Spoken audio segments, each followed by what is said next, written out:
श्रीमन्नारायणाय नमो नमः। मैं आप लोगों के सामने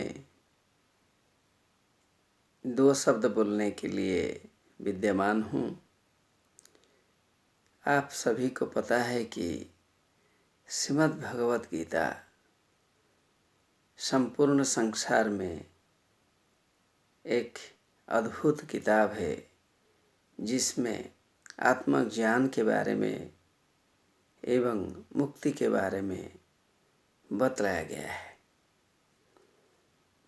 यह सुस्पष्ट है कि श्रीमद् भगवत गीता में जब त्रयोदश अध्याय की बात आ जाती है, वहाँ क्षेत्रज्ञ इस शरीर एवं शरीर में रहने वाली आत्मा, इन दोनों के बारे में चर्चा हुई है।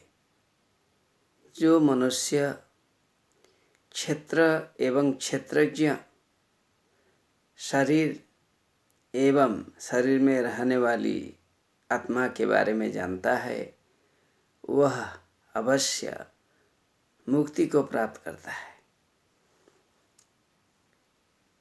इसलिए इस अध्याय में क्षेत्र कौन कहलाता है, क्षेत्र में कौन कौन होते हैं, क्षेत्रज्ञ कौन होता है, जो क्षेत्र के बारे में जानता है एवं आत्मा के बारे में जानता है, वह अवश्य मुक्ति को प्राप्त करता है।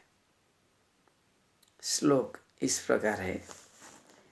यथा सर्वगतं सौक्ष्म्यात् आकाशं नोपलिप्यते सर्वत्रावस्थितो देहे तथात्मा नोपलिप्यते। यथा सर्वगतम आकाशम,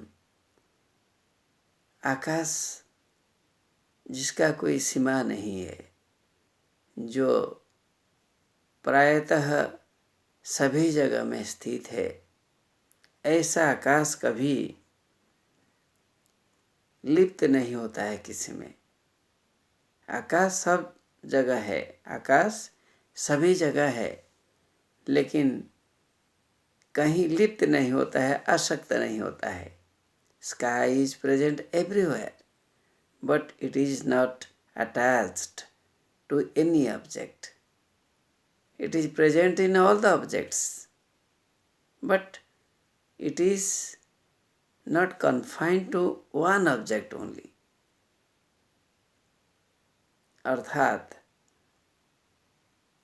हवा जिस प्रकार सभी जगह विद्यमान है, कोई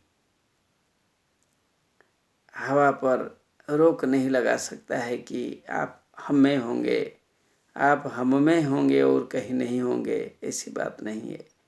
हवा प्रायतः सभी जगह है। उसी प्रकार सर्वत्र देहे अवस्थित आत्मा, आत्मा सभी लोगों के शरीर में विद्यमान है। इसलिए आत्मा को क्षेत्रज्ञ कहा गया है। यह ज्ञान सभी को होना चाहिए।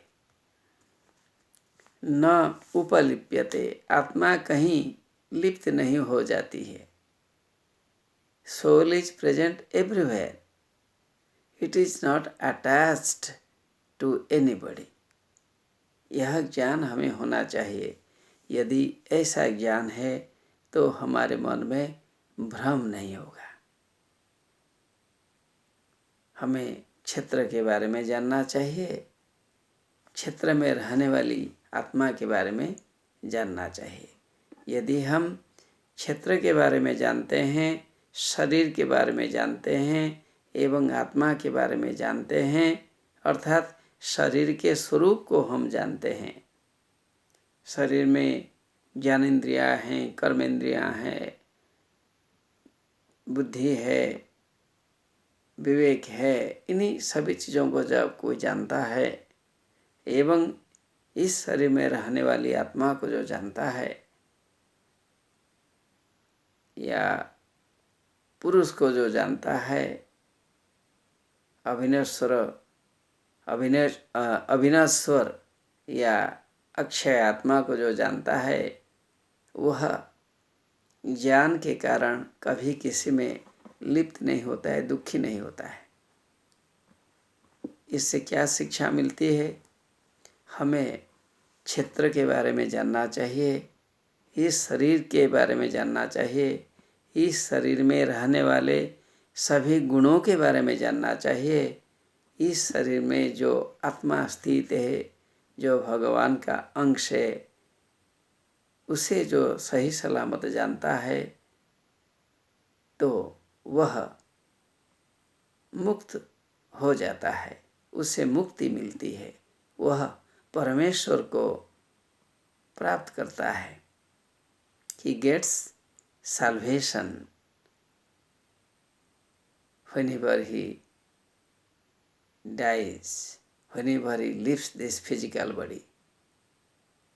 When he leaves this physical body, then he becomes one and same, one and identical to Brahma. There is no doubt in it. इसलिए हमें क्षेत्र के बारे में जानना चाहिए, क्षेत्रज्ञ के बारे में जानना चाहिए। यह हमें मुक्ति की ओर ले जाता है। नमो नमः।